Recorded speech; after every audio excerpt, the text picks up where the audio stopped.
Hello bachcho, let's read the following question. Two gases A and B having the same volume diffuse through a Porsche partition in 20 and 10 seconds. हमारे पास A and B जो gases हैं उनका same volume जो है वो एक Porsche partition के through diffuse हो रहा है. टाइमिंग अलग अलग है. A का जो वॉल्यूम है वो 20 सेकंड में डिफ्यूज होता है, उतना वॉल्यूम B का 10 सेकंड में डिफ्यूज हो जाता है. The molecular mass of A is 49 atomic mass unit. A का molecular mass 49 U है. Molecular mass of B will be, B का molecular mass बताना है कितना होगा. Will it be 25 unit, second 50 U, third 12.25 U and last is 6.50 U. First of all, we will talk about the key concept used in the question. इस question में क्या की concept हम अप्लाई करेंगे. हम इस क्वेश्चन को सॉल्व करेंगे with the help of Graham's law. According to Graham's law, जो rate of diffusion होता है, rate of diffusion होता है वो क्या होता है, inversely proportional to molecular mass होता है. That is inversely proportional to molecular mass. Molecular mass को सपोज हमने कैपिटल M से डिनोट किया तो उसके इनवर्सली प्रोपोर्शनल होता है रेट ऑफ डिफ्यूजन. अब हमें बोल रहे हैं कि सेम वॉल्यूम डिफ्यूज हो रहा है. जब सेम वॉल्यूम डिफ्यूज होता है तब हम क्या बोलते हैं, सेम वॉल्यूम हमें बताया है कि डिफ्यूज हो रहा है, तब हम क्या बोलेंगे कि जो टाइम टेकन होगा, टाइम टेकन होगा वो क्या होगा, डायरेक्टली प्रोपोर्शनल होगा square root of molecular mass के.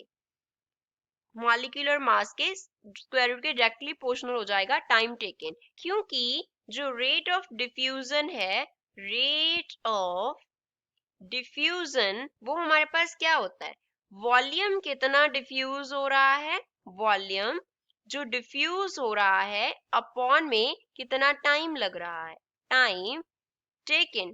Volume diffusion upon time taken, that is rate of diffusion. अब वॉल्यूम जो डिफ्यूज हो रहा है वो ए एंड बी के लिए सेम है, तो जो टाइम टेकन है वो रेट ऑफ डिफ्यूजन के इनवर्स में है.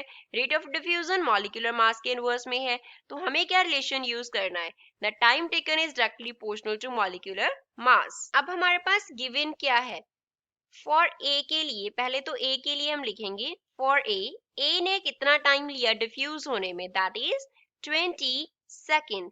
और उसके लिए जो मॉलिक्यूलर मास है वो हमें कितना दिया है, molecular mass of A is 49 U, तो यहाँ पे हम लिखेंगे 49 U. अब बी के लिए लिखेंगे फॉर बी, बी ने डिफ्यूज होने में कितना टाइम लिया, दैट इज 10 सेकेंड. उसका जो मॉलिक्यूलर मास है वो हमें फाइंड आउट करना है.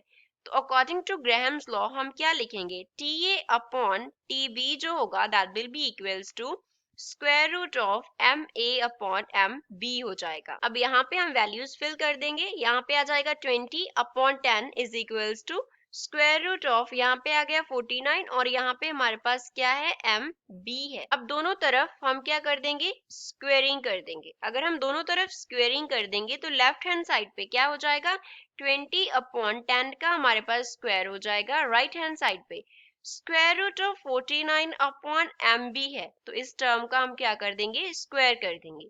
लेफ्ट हैंड साइड पे 2 का स्क्वायर हम लिख सकते हैं, 20.10 2 होता है. राइट हैंड साइड पे क्या लिखेंगे, 49 अपॉन MB, क्योंकि हमारे पास स्क्वायर रूट से स्क्वायर कैंसिल हो जाएगा, तो यहाँ से 4 इक्वल आ गया 49 अपॉन MB के, विच मीन्स MB जो है वो इक्वल होगा 49 अपॉन 4 के. तो 49 अपॉन 4 को जब हम सॉल्व करेंगे तो यहाँ से MB जो है वो हमारे पास इक्वल आ जाएगा 12.254 के, एंड यूनिट्स क्या होंगे, U की फॉर्म में हम रिप्रेजेंट करेंगे. So this is final answer for the given question. तो गिवन ऑप्शन में से हमारा आंसर कौन सा होगा, third. Third is the correct answer to the given question.